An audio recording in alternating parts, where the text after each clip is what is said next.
Assalamualaikum warahmatullahi wabarakatuh. Selamat datang di channel YouTube Dedi Saharin. Kali ini kita akan membahas materi kinematika gerak lurus. Langsung saja kita mulai.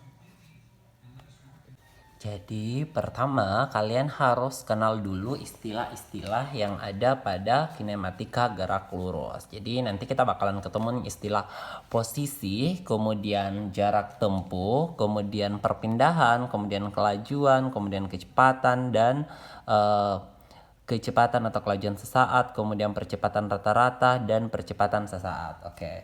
Jadi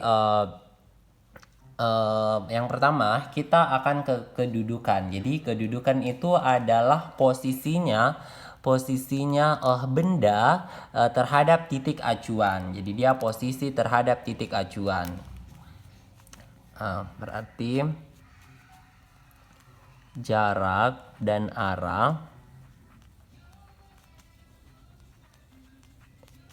terhadap titik acuan. Oke.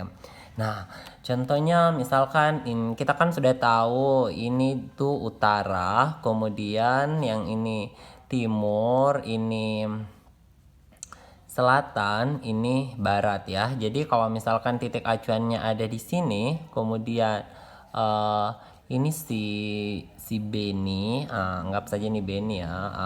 Dia ini berada 5 meter dari titik acuan, maka posisinya Beni itu adalah 5 meter, kemudian arahnya itu dia di sebelah timur. Oke. Jadi dia kalau kedudukan dia selain punya jarak, dia juga punya arah. Nah, besarnya punya jarak dan arah, apalagi? Kira-kira ada yang tahu tidak? Oh, oke, benar sekali ya. Jadi kalau besaran di fisika yang punya nilai sekaligus punya arah itu disebut sebagai besaran vektor. Jadi kalau ini kalau kedudukan ini termasuk ke dalam besaran vektor. Oke, jadi dia besaran vektor. Oke. Sekarang kita ke jarak tempuh. Jadi jarak tempuh ini dia itu sebenarnya termasuk ke dalam besaran skalar ya. Jadi dia skalar kalau jarak tempuh. Jadi dia cukup menghitung kayak jarak yang ditempuhnya saja.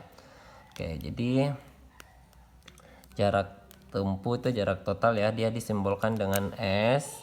Kemudian kalau perpindahan kita simbolkan dia sebagai delta X. Jadi delta X. Jadi perpindahan itu delta X. Nah, dia itu sebenarnya adalah jarak antara posisi awal dan posisi akhir, tapi arahnya juga dihitung. Jadi posisi akhir dikurang dengan posisi awal. Nah, apa beda antara jarak tempuh dan perpindahan? Sekarang misalkan ini titik A, ini kakak gambar kotak ya, gini nih, ini lapangan. Ini misalkan ke sini 100 meter, ini 60 meter, ini 100 meter, kemudian ini 60 meter. Oke.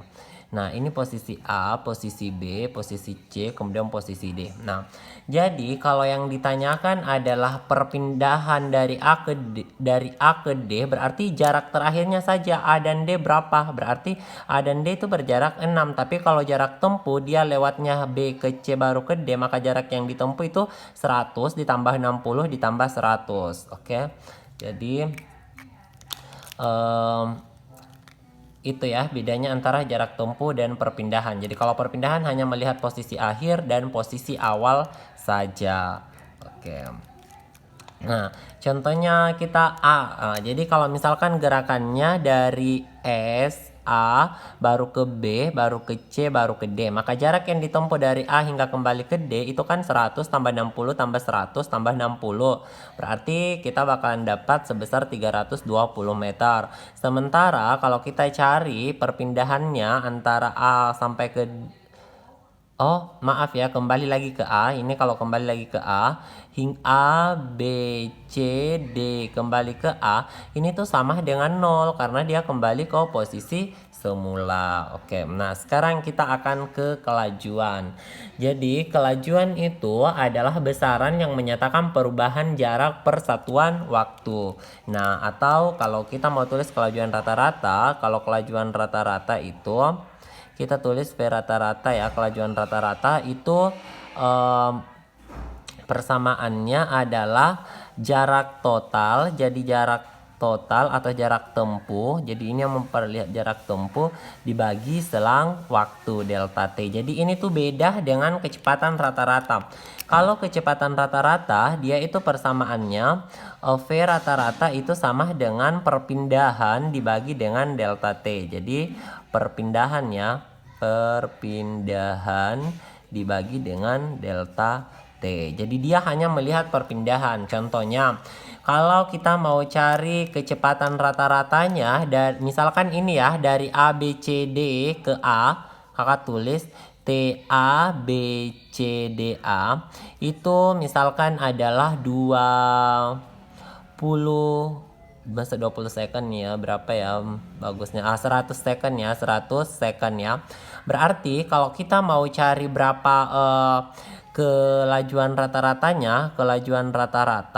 nah itu sama dengan kan jarak dibagi dengan selang waktunya. Nah, jaraknya yang ditempuh itu 320 meter dibagi dengan 100 second. Nah, ini akan kita peroleh hasil 3,2 meter per second. Ini kelajuan rata-rata. Sementara kalau kecepatan rata-ratanya, nah, karena dari A, B, C ke D ke A lagi, dia tidak punya perpindahannya itu sama dengan 0 berbagi 100, berarti nanti bakal dapat 0 meter per second. Jadi beda ya antara kelajuan dan kecepatan rata-rata. Jadi kalian harus hati-hati. Nah, perlu kamu catat bahwa ini tuh kalau kelajuan rata-rata itu dia skalar, kemudian kalau ini kecepatan rata-rata dia itu termasuk ke dalam besaran vektor. Oke. Nah, selanjutnya kita akan ke kelajuan sesaat atau kecepatan sesaat. Nah, ini tuh persamaannya V itu sama dengan dr dt.